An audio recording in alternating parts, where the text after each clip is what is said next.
हम पढ़ने लगे हैं इसका ताल्लुक है lease payment profit on debts के साथ।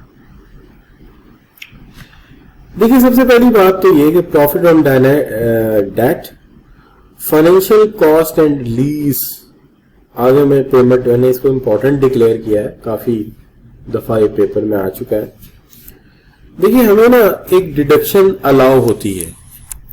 वो डिडक्शन अलाउ होती है, जैसे आप ये कह लीजिए कि एक बैंक है, वो ऑफर करता है एक एसेट ऑन लीज, किसको?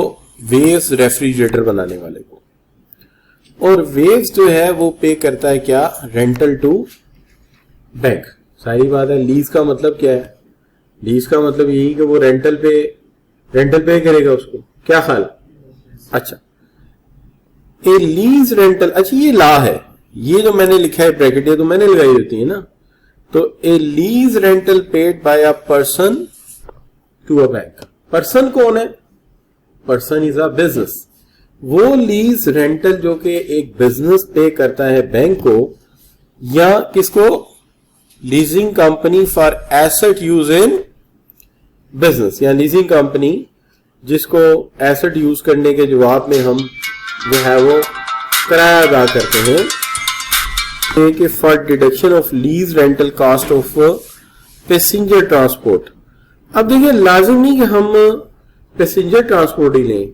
मैंने ऊपर क्या लिखा है कि हम लीज ले रहे हैं एक इंस्ट्रूमेंट, किससे? बैंक से लीज करवा रहे हैं। बैंक से लीज हम क्या करा सकते हैं? बैंक से लीज हम करा सकते हैं कोई भी इंस्ट्रूमेंट, कोई भी, ये देखिए क्या लिखा है, कोई भी मशीन। तो हम मशीन भी करवा सकते हैं, लेकिन हम व्हीकल भी करा सकते हैं। जब हम बात करते हैं मशीन की, तो मशीन की कोई लिमिट नहीं है लीज की। लेकिन जब व्हीकल की बात आती, तो ये बात हमने सैलरी में भी पढ़ी थी कि जो हमारी अदारा है, या हमारा FBR है, या हमारा टैक्स का मेन ब्यूरो है, वो ये चाहता है कि हम डिस्करेज करें लोगों को कि वो महंगी गाड़ियां अपने ऑफिसर्स को ना दें। यानी वो गाड़ियां जो है वो कितनी लिमिट रखना चाहते हैं? 25 लाख तक। अब लोग बड़ी दफा कह चुके हैं 25 लाख में आपको गाड़ी जो आप समझते थे पहले आती थी, अब वो नहीं आती। तो पहले तो 25-23 लाख में BRV तक आ रही होती थी, तो अब तो हालात बदल गए, तो आप उसको बढ़ा दें। लेकिन ऑब्वियसली बढ़ाएंगे आप जो हालात। लेकिन बहरहाल वो डिस्करेज करते हैं कि एक हद से ज्यादा महंगी गाड़ी ना खरीदें। तो फिर बात क्या हुई? बात हमने इस वक्त दो की है। आप बैंक से लीज कराते हो, प्लांट करा सकते हो, हाँ, इसकी कोई लिमिट नहीं है। लेकिन अगर तुम गाड़ी लीज कराते हो, तो उसको 25 लाख से ऊपर आपको इनकरेज नहीं करेंगे। तो कहता है for deduction of lease rental cost of passenger transport. कौन सी? पैसेंजर ट्रांसपोर्ट, ठीक है। Not plying for hire not exceed 25,000। Not plying for hire का मतलब हम पहले भी पढ़ चुके हैं, और वो सिंपल मतलब ये है कि ये ट्रांसपोर्ट कन्वे व्हीकल ना हो। जैसे 25 लाख में कोई डाइवो की बस तो नहीं आ सकती ना ही कोई हीनो की बस आ सकती है, वो अलग चीज है, वो तो प्लांट है एक तरह से, एक ट्रांसपोर्ट कंपनी है। तो ये है not plying for hire. Not plying for hire मतलब वो नहीं जो आप किराए पे चलाते हो, वो वाली बात नहीं हो रही। पैसेंजर व्हीकल 25 लाख से ज्यादा डिस्करेज करते हैं, ठीक है जी। अच्छा, अब बात आ गई क्या? ऑलरेडी ये हमने स्टडी किया था कि acquire a car on lease and total lease rental over a lease term exceed, कितना एक्सीड होना चाहिए? 25 लाख से ज्यादा नहीं होना चाहिए। क्लियर जी?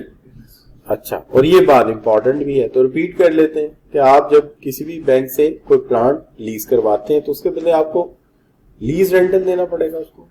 और लेकिन अगर आप ट्रांसपोर्ट व्हीकल करवाते हैं that is not plying for hire, यानी पैसेंजर ना हो, तो 25 लाख से ऊपर का नहीं होना चाहिए। Should be with in the 25 lakh के अंदर ही होना चाहिए। अब जहां तक ये क्लियर है जी? अच्छा, अब देखिए other ways to get loan for business. अगर आप कोई और वेज भी लोन के लिए, जाहिर है बिजनेस के लिए लोन लेने के बड़े तरीके, तो उसमें एक तरीका ये है कि एनी प्रॉफिट ऑन डेट क्या देंगे? इंटरेस्ट पे करेंगे, पेड बाय पर्सन। ये पर्सन कौन सा है? बिजनेस। तो बिजनेस कर्जा लेता है कारोबार चलाने के लिए, तो उसके लिए क्या करेगा? इंटरेस्ट पे करेगा। If loan is used in a business, तो फिर बिजनेस लोन कहलाएगा ना। अगर वो आपके साथी इसमें, फिर तो पर्सनल लोन हो गया। तो बिजनेस लोन की सेंस में क्या होगा कि वो प्रॉफिट देना पड़ेगा, तो वो कहता है कि ये प्रॉफिट क्या होगा? Deduction shall be allowed. यानी अब हम जितना भी पढ़ेंगे उसके अंदर ये वाली जो टर्म है आपकी, ये साथ साथ चलेगी, ये डिडक्शन अलाउड है। अच्छा, और पिछले लॉ की सेंस में भी देखें तो अगर आप ऐसा करते हैं, आप गाड़ी लेते हैं या आप मशीन लेते हैं, तो क्या मतलब हुआ इसका? जो लीज पे करेंगे उस पे क्या डिडक्शन अलाउड होगी। यानी जो भी पढ़ेंगे वो इसकी लाइट में है। इसी तरह यहां पे भी डिडक्शन अलाउड होगी। किसकी डिडक्शन अलाउड होगी? जो आपने लोन लिया बिजनेस के लिए, अब लोन लिया, जाहिर है आपको इंटरेस्ट तो पे करना पड़ेगा ना। तो जो आप पे करेंगे, पे बैक करेंगे, उसके ऊपर क्या होगा? वो डिडक्ट हो सकता है। यानी वो एक्सपेंडिचर है बिजनेस का, वो कॉस्ट है उसकी। अच्छा, लेकिन एक और तरीका भी हो सकता है। वो क्या? हम बैंक से कर्जा नहीं लेते, बैंक से कर्जा नहीं लेते, तो क्या करेंगे? हम एक मुदारबा बना लेते हैं और उसका एक सर्टिफिकेट छाप लेते हैं और जाकर मस्जिद में ऐलान कर देते हैं कि जी हम फला बिजनेस कर रहे हैं, और उसके अंदर एक सर्टिफिकेट जो है ना वो 50,000 इतनी टर्म्स का। सारे गांव वाले आते हैं, 50,000 हमें दे देते हैं, कागज का टुकड़ा ले जाते हैं। वो कागज का टुकड़ा क्या है? मुदारबा सर्टिफिकेट। हम उस 50,000 को क्या करते हैं? कारोबार में इंजेक्ट कर देते हैं। तो ये एक तरीका है कि बजाय बैंक से लोन लेने के क्या करें? लोगों से कर्जा लें। लेकिन मुदारबा का मतलब होता है एक बंदे का पैसा, दूसरे की मेहनत। तो पैसा किसका होगा? लोगों का। और मेहनत किसी होगी? हमारी। तो लिहाजा ये भी एक तरीका है। यहां मैंने लिखा है, क्या लिखा है जरा उर्दू में पढ़े।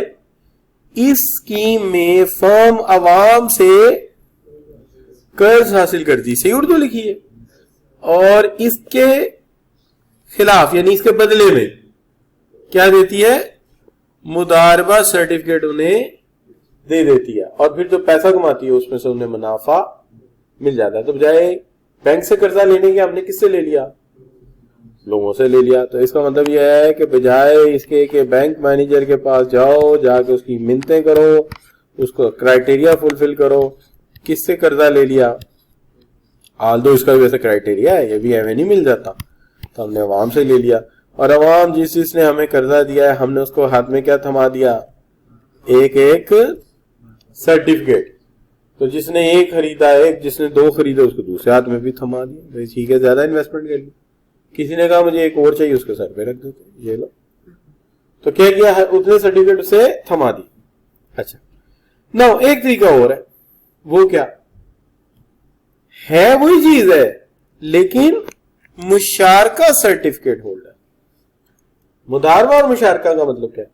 मुदारबा का मतलब यह है कि कैपिटल इनका है, पैसा इनका है, और मेहनत हमारी है, ये मुदारबा है। लेकिन मुशारका का मतलब है इनका भी पैसा लगा हुआ है, हमारा भी पैसा लगा हुआ है। तो फिर ये क्या बन गया? मुशारका। समझ आ गई बात की? तो it means that any amount paid by person to a मुशारका, कहते हैं इस स्कीम में फर्म अवाम से कर्जा हासिल करती है और खुद भी हिस्सा डालती है, और इसके खिलाफ भी क्या देती है? मुशारका सर्टिफिकेट देती है। क्लियर जी? तो मुदारबा में उन्हें पता है पैसे तो आपके, मेहनत हमारी, और मुशारका में उन्हें पता है कि पैसे दोनों के हैं, मेहनत इनकी है। और आगे का हो सकता है any amount paid by a person to a bank under scheme of मुशारका। अब मुशारका अवाम से भी हो सकता है, मुदारबा अवाम से भी हो सकता है, और मुशारका बैंक से भी तो हो सकता है। क्या हाल है? बैंक आ जाता, कहता नहीं ये जो लोगों को दे रहे हो सर्टिफिकेट, इस तरह के कोई 20-25 हजार सर्टिफिकेट इकट्ठे मुझे दे दो। हम कहेंगे इससे अच्छी बात क्या है कि हमारे कारोबार में आम लोग भी इन्वेस्टमेंट कर रहे हैं और जनाब बैंक साहब भी आगे खड़े हो गए। क्या हाल है बच्चों? ठीक है ना? तो ये बात समझ आई। ये दूसरा तरीका लोन लेने का। अब देखते हैं आगे क्या? Other ways to get the loan में deduction shall be allowed for a tax year. तो ये क्या होगा ना, क्या उन पॉइंट में से कि G any amount paid by a bank to a person maintaining profit और loss sharing account or deposit account, so it is expense of our bank. क्या मतलब ये है जी, देखिए आपका नाम है जमील, आपका नाम क्या है जमील, आप जाते हैं एमसीबी में और वहां जाके अपनी कमाई की, मेहनत की कमाई के जो है वो लेट से 10 लाख रख के आ जाते हैं। अब बैंक 10 लाख के बदले में क्या करेगा, आपको इंटरेस्ट देगा, बैंक आपको इंटरेस्ट देगा ना। तो बैंक के लिए ये जो आपको इंटरेस्ट देना है, फर्ज करें साल का जो है वो 1 लाख, साल का 1 लाख, उसके लिए क्या है ये, उसका एक्सपेंस।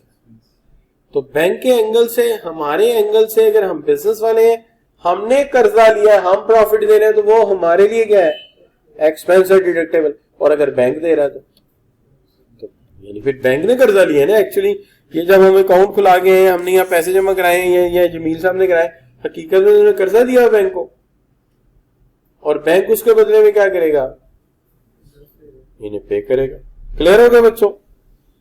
तो लिहाजा यहां पर जो सिचुएशन है वो ये है कि दोनों चीजें जो है वो साथ साथ चलती रहती। लेकिन कभी कभी ऐसा हो जाता है ना कि जी आप ये कह लीजिए, कभी कभी ऐसा हो जाता है कि आप किसी ऐसे बंदे को पैसा दे बैठते हैं जो आपको वापस करने के लिए तैयार नहीं है। मिसाल के तौर पे सम टाइम आपको किसी क्रूअल किस्म के बंदे की जरूरत पड़ जाती है, किसी ब्रूटल किस्म के बदमाश की जरूरत पड़ जाती है। क्यों? पता ये चलता है कि आपने किसी को लोन दिया या बैंक ने किसी को लोन दे दिया। अब बैंक दे रहा है क्या, लोन, किसको, इस बंदे को। कितना जी, 1 लाख। इस बंदे ने किस्तें भी नहीं दी और पैसे भी नहीं दे रहा। जब भी जाते हैं 3 दफा नो नो बोल देता, 3 दफा नो नो बोल देता। अब बैंक जो है वो भेजता है एक बंदे को कि जा यार पैसे वसूल करके आ,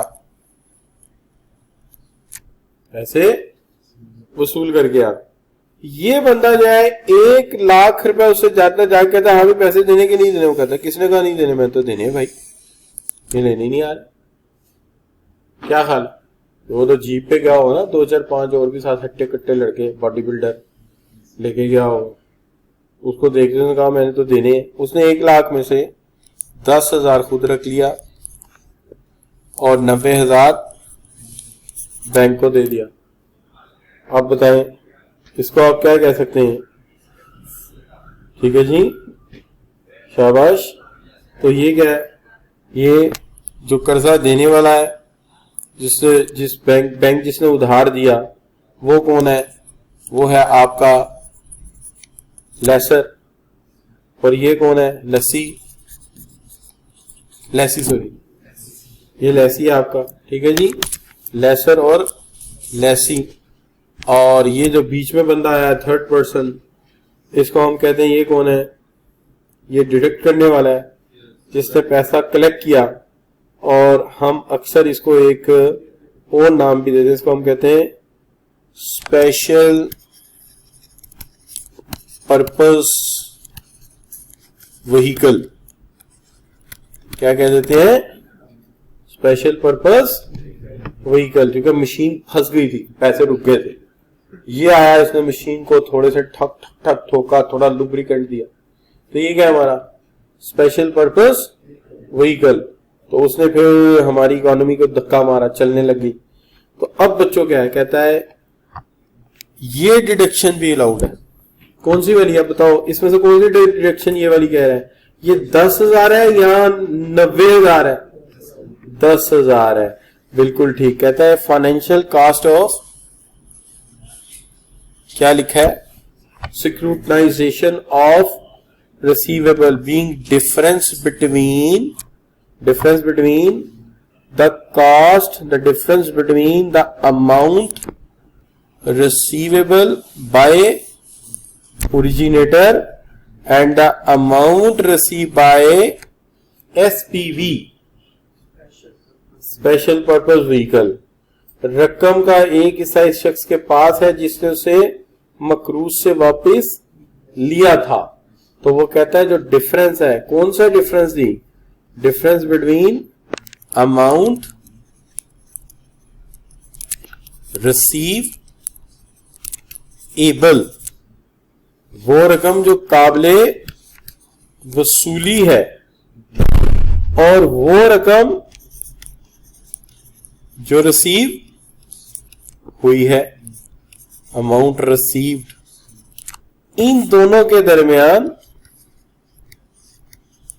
जो गैप है या फर्क है उसको हम क्या कहेंगे, दैट इज द डिफरेंस, और ये डिडक्टेबल है। ये गैप जो है क्या है, ये डिडक्टेबल है। इसका मतलब है जो 1 लाख जो वसूल होना था, 90,000 जो वसूल हुआ और 10,000 जो वसूल नहीं हो सका या रास्ते में कहीं बह गया। क्लियर बच्चों? This is also deductible. अब एक बात बताएं, बिजनेस को कर्जे की जरूरत पड़ी, वो कहां गया, बैंक, यहां हुआ आपके पास। बैंक को कर्जे की जरूरत पड़ेगी, वो कहां जाएगा, जी, बैंक को कर्जे की जरूरत पड़ गई तो वो अपने बड़े के पास जाएगा, जिसको क्या कहते हैं, स्टेट बैंक।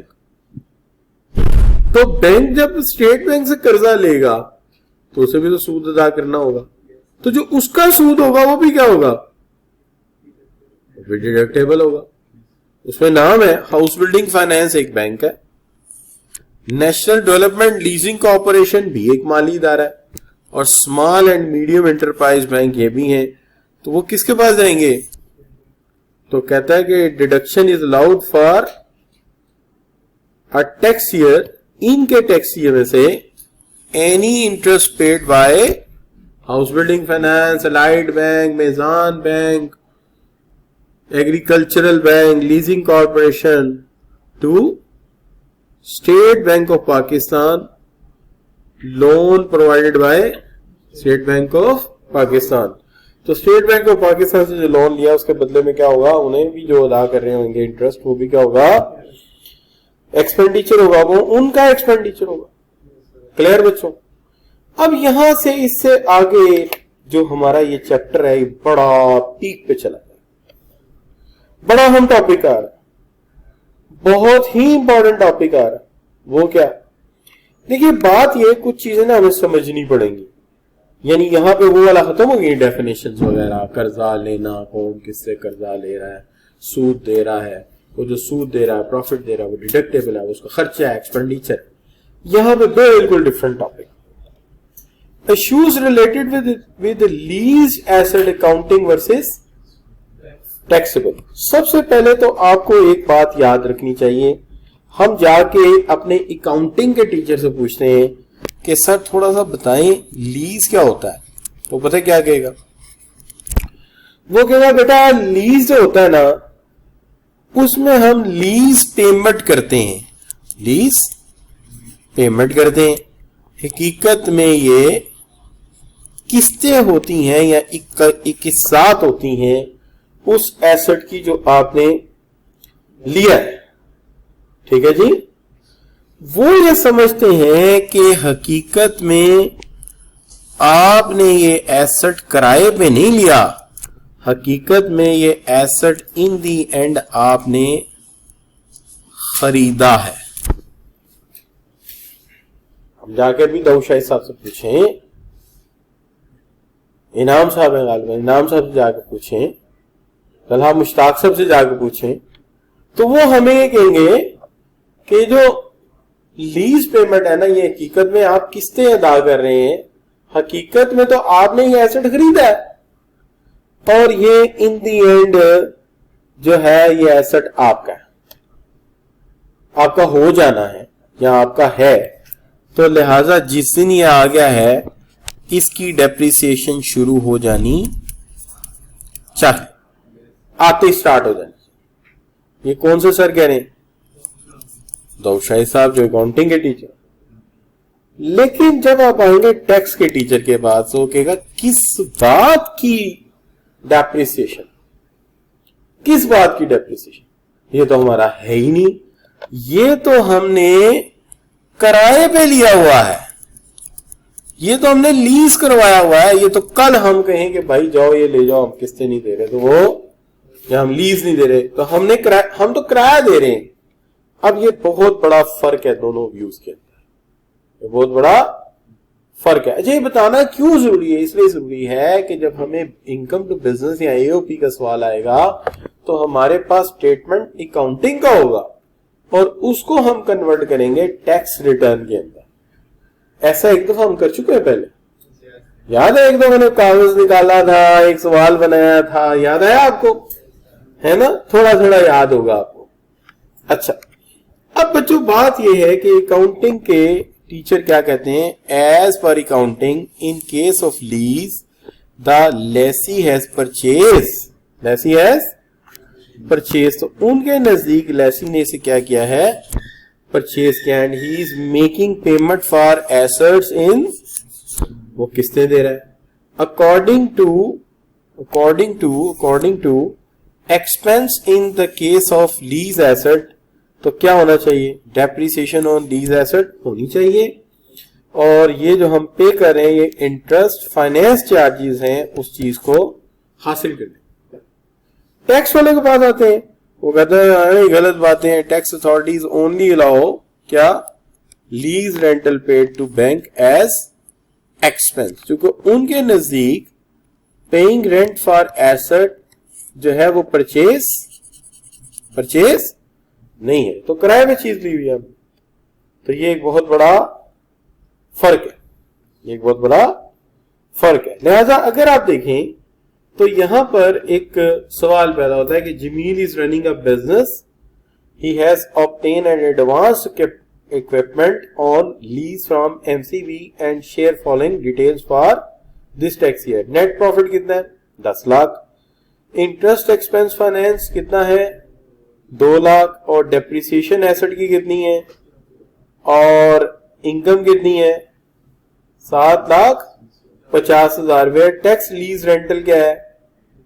तो अगर ये टैक्स वालों के पास आए तो वो क्या करेंगे? वो सिंपल इनकम पकड़ेंगे, 7,50,000। वो कहेंगे किस बात का इंटरेस्ट फाइनेंस? कोई इंटरेस्ट फाइनेंस नहीं है, ये है। उसके अंदर ऐड करेंगे 50,000, ऐड करेंगे 2 लाख और माइनस कर देंगे क्या? टैक्स डेप्रिसिएशन या सॉरी टैक्स लीज रेंटल, और नतीजा क्या आएगा? 9 लाख। ये फर्क आएगा। क्लियर जी? क्योंकि उनके नजदीक वो एसेट हमारा है ही नहीं, वो कहते हैं हमने तो किराए पे लिया है, किराए पे लिया तो सारी चीजें वापस करो, सिर्फ क्या माइनस करो? किराया माइनस करो, बाकी इनकम। क्लियर जी? अब इसको सम अप कर लेते हैं और फिर क्लास को वाइंड अप कर देते हैं। क्यों? मुझे भी अंदाजा आप थके हुए, छुट्टियों का भी आपको शौक हो गया बहुत ज्यादा। चलिए देखिए, बात यह है, इन मैटर्स को बड़े गौर से देख लें आप। ये बार बार आपने काम करना है, न्यूमेरिकली बार बार करना पड़ेगा। ये टेबल अगर आप याद कर लें तो ये आपके लिए बहुत अच्छा है। सबसे पहली बात, मैटर क्या है, मसला क्या है? On asset depreciation, on asset depreciation. हम जब भी अकाउंटिंग डेप्रिसिएशन आएगा उसको जमा करेंगे, क्योंकि अकाउंटिंग डेप्रिसिएशन को हम नहीं मानेंगे, वो अल्लाह जाने स्ट्रेट लाइन मेथड है, कौन सा मेथड है, और हम अपना डेप्रिसिएशन क्या करेंगे? माइनस करेंगे। लेकिन कुछ केसेस में हम और क्या चीज माइनस करेंगे? इनिशियल अलाउंस माइनस करेंगे, जबकि अकाउंटिंग वाले सिर्फ क्या करेंगे? तो अगर वो हमें अपनी प्रॉफिट स्टेटमेंट देते हैं तो हम उसको टैक्स के लिए फिटिंग करने के लिए, अगर वो हमें अपनी प्रॉफिट स्टेटमेंट देते हैं तो हम उसे टैक्स के लिए फिटिंग करने के लिए जो उनका फाइनल प्रॉफिट होगा उसमें क्या करेंगे,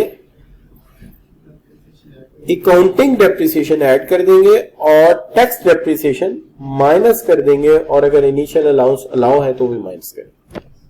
डन जी। जाहिर अगर फर्स्ट ईयर हुआ एसेट का तो डेप्रिसिएशन भी माइनस करेंगे। अच्छा, आगे लीज एसेट में, लीज एसेट में ये अकाउंटेंट्स क्या करेंगे, अकाउंटिंग डेप्रिसिएशन भी निकालेंगे और इंटरेस्ट एक्सपेंस फाइनेंस भी ये इसमें से निकालेंगे।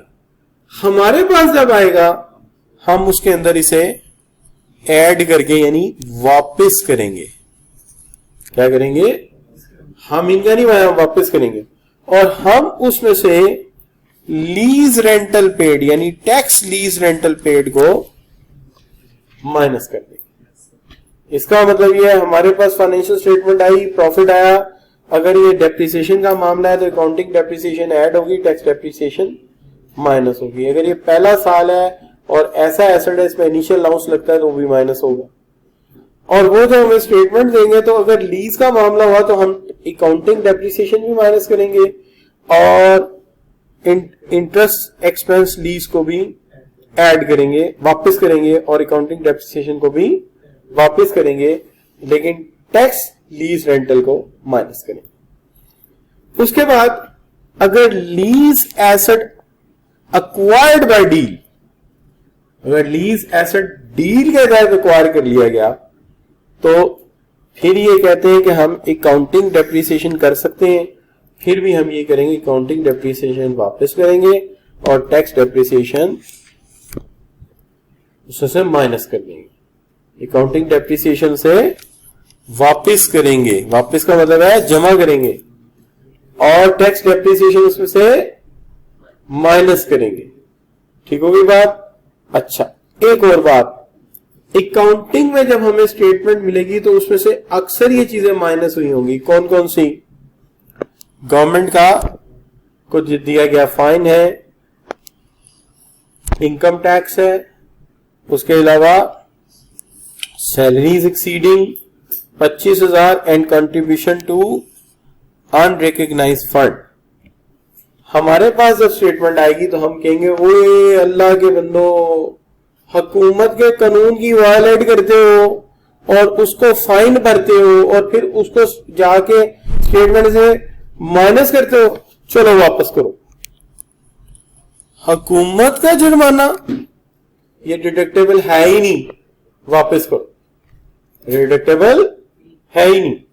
इसी तरह इनकम टैक्स एक्सपेंडिचर होता है, ये तो हमने पहले लॉ में ही पढ़ लिया था जिस दिन हमने इनकम फ्रॉम बिजनेस शुरू की थी कि हम टोल टैक्स दे सकते हैं, हम गाड़ी का टोकन टैक्स दे सकते हैं, वो एक्सपेंडिचर है। लेकिन लेकिन लेकिन जो टैक्स हम इनकम टैक्स देते हैं वो एक्सपेंडिचर नहीं। ये भी क्या करो, वापस। वापस का मतलब क्या है, ऐड करो। सैलरी एक्सीडिंग 25,000 उन्होंने लिखी होगी, जबकि दी कैसे होगी, कैश। हम क्या कहेंगे, वापस करो। क्यों, चेक में दी होती। और एक और रूल भी है ना, चेक में भी दी हो तो विद होल्डिंग टैक्स माइनस किया।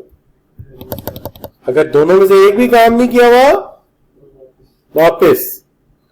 और अगर तुमने कंट्रीब्यूशन किया हुआ अनरिकॉग्नाइज्ड फंड में, रिकॉग्नाइज कराया नहीं तो वापस, इस पर टैक्स नहीं जा सकता। क्लियर बच्चों। तो ये हमें याद रखना पड़ेगा इन बातों को।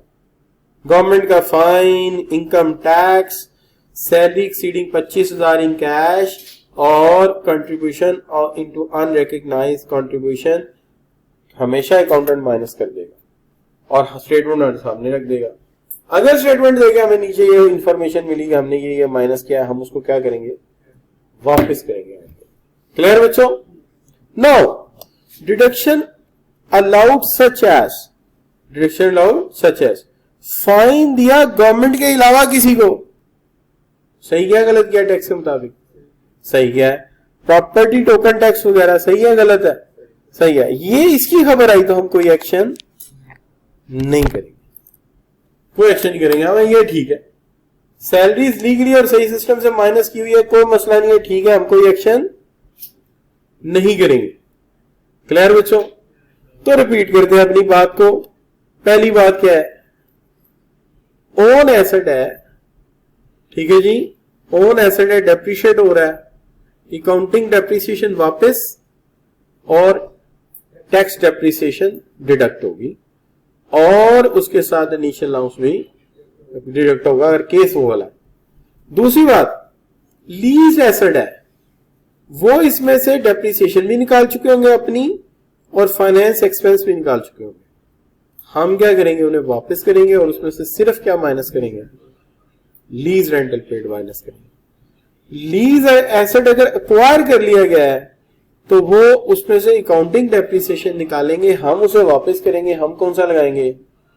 टैक्स डेप्रिसिएशन माइनस करेंगे। जी जी, ये वो जो ड्यूज पेमेंट थी वो देके उसको अपने लिए खरीद लिया, सिर्फ लीज है, भी खरीदा नहीं है। यानी ये जो है ये आपकी ऑनरशिप में आ चुका है। तो ऑनरशिप में आने के बाद वो कौन सी डेप्रिसिएशन निकालेंगे? अकाउंटिंग, और हम उसका अमाउंट दी होगी वापस करेंगे और उसे टैक्स डेप्रिसिएशन माइनस करेंगे। और फिर उसके बाद गवर्नमेंट का fine, income tax, salary exceeding 25,000 and then contribution to unrecognised fund, ये सारे हम वापस करेंगे और इसके अगेंस्ट कोई एक्शन नहीं होगा। क्यों नहीं होगा?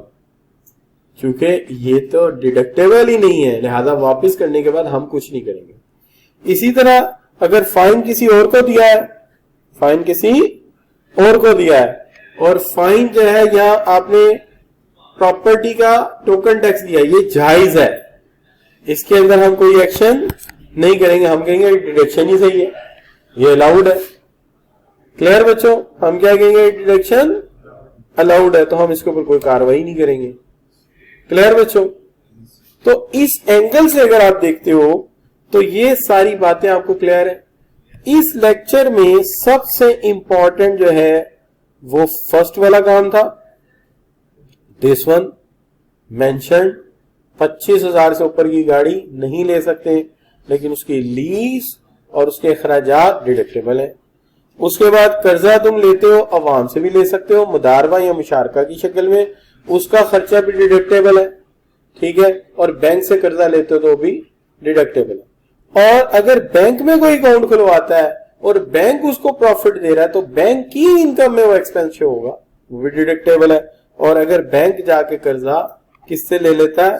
स्टेट बैंक से, तो वो स्टेट बैंक को जो बैंक दे रहा है वो भी उसके एक्सपेंडिचर है। और अगर हम कर्जा किसी से वसूल करने के लिए स्पेशल पर्पस व्हीकल यूज करते हैं तो जो एक्चुअल वसूली है और जो ड्यू वसूली थी उसमें जो डिफरेंस होगा वो डिडक्टेबल होगा। अच्छा, और उसके बाद हमने बात की ये फाइनल आपके साथ कि अकाउंटिंग के नजदीक लीज जो है वो एक ऐसी शरायत की डील है जिसके अंदर एंड पे एसेट आपका ही होगा, लिहाजा डेप्रिशिएट होना चाहिए। टैक्स के नजदीक ये किराए पे चीज ली गई है। और उसके बाद हमने ये जो है आपके साथ शेयर किया है कि general ways to converting accounting treatment to tax treatment, किस तरह तुम अकाउंटिंग ट्रीटमेंट को टैक्स ट्रीटमेंट का हिस्सा बनाओगे। क्लियर बच्चों? तो आज के लिए इतना काफी है।